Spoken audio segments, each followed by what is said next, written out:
Leitura dos artigos estratégicos da Constituição Federal do Brasil. Sem mais delongas, vem com Robson Concurso, seção 3 do Superior Tribunal de Justiça, artigo 104.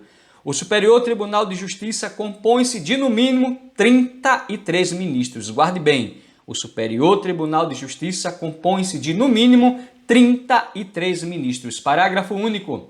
Os ministros do Superior Tribunal de Justiça serão nomeados pelo Presidente da República dentre brasileiros com mais de 35 e menos de 70 anos de idade, de notável saber jurídico e reputação ilibada, depois de aprovada a escolha pela maioria absoluta do Senado Federal, sendo, guarde bem, foi a atualização aí pela emenda constitucional número 122 de 2022, diz o seguinte: os ministros do Superior Tribunal de Justiça serão nomeados pelo Presidente da República, dentre brasileiros com mais de 35 e menos de 70 anos de idade, de notável saber jurídico e reputação ilibada, depois de aprovada a escolha pela maioria absoluta do Senado Federal, sendo, inciso 1, um terço dentre juízes dos tribunais regionais federais e um terço dentre desembargadores dos tribunais de justiça, indicados em lista tríplice elaborada pelo próprio tribunal. Inciso 2,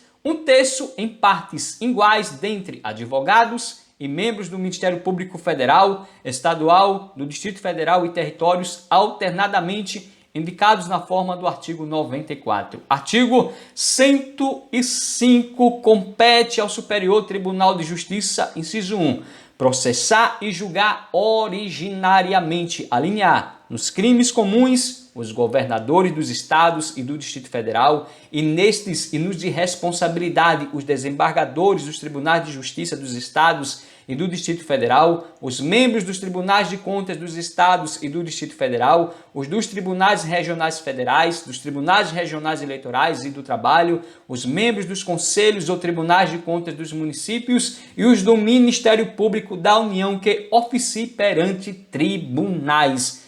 A linha B, os mandados de segurança e os habeas data contra ato de ministro de Estado, dos comandantes da Marinha, do Exército e da Aeronáutica ou do próprio tribunal.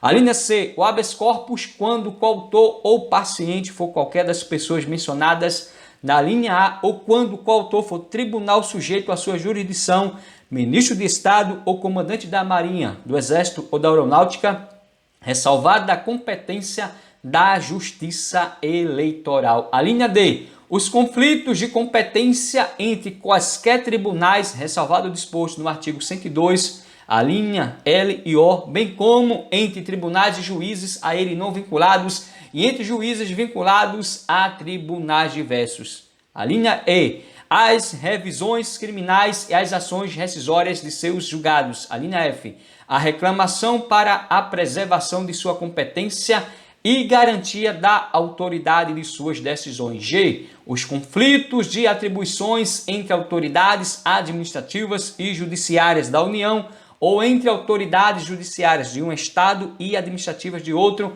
ou do Distrito Federal ou entre as destes e da União. H, o mandado de injunção quando a elaboração da norma regulamentadora for atribuição de órgão, entidade ou autoridade federal, da administração direta ou indireta, excetuados os casos de competência do Supremo Tribunal Federal e dos órgãos da Justiça Militar, da Justiça Eleitoral, da Justiça do Trabalho e da Justiça Federal.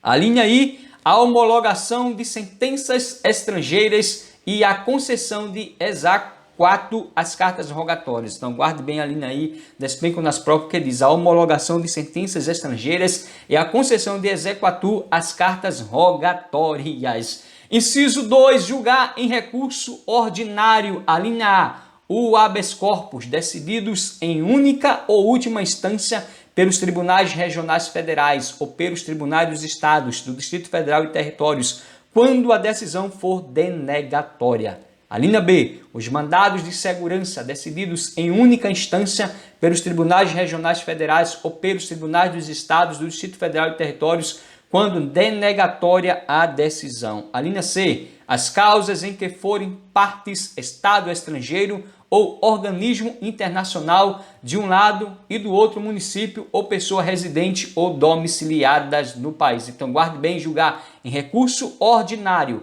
as causas em que forem partes Estado estrangeiro ou organismo internacional de um lado e do outro município ou pessoa residente ou domiciliada no país. Inciso terceiro, julgar em recurso especial as causas decididas em única ou última instância pelos tribunais regionais federais ou pelos tribunais dos estados, do Distrito Federal e territórios, quando a decisão recorrida, a linha A, contrariar tratado ou lei federal ou negar-lhes vigência. B, julgar válido ato de governo local contestado em face de lei federal.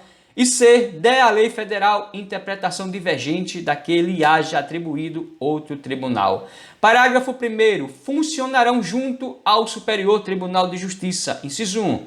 A Escola Nacional de Formação e Aperfeiçoamento de Magistrados, cabendo-lhe, dentre outras funções, regulamentar os cursos oficiais para o ingresso e promoção na carreira. 2. O Conselho da Justiça Federal, cabendo-lhe exercer na forma da lei a supervisão administrativa e orçamentária da Justiça Federal de primeiro e segundo graus como órgão central do sistema e com poderes correcionais cujas decisões terão caráter vinculante.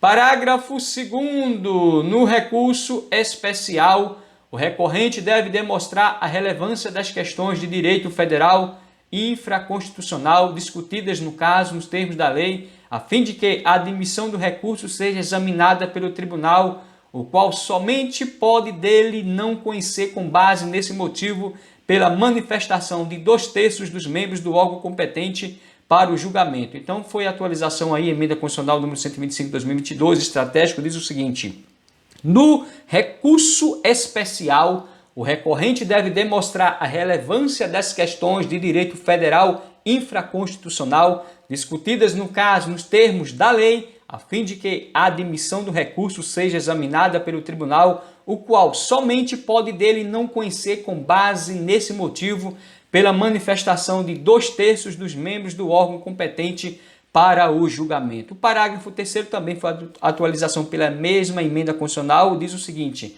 haverá relevância de que trata o parágrafo 2º deste artigo nos seguintes casos. Inciso 1. Ações penais. 2. Ações de improbidade administrativa. 3. Ações cujo valor da causa ultrapasse 500 salários mínimos. 4.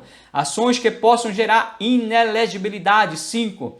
Hipóteses em que o acórdão recorrido contrariar jurisprudência dominante o Superior Tribunal de Justiça.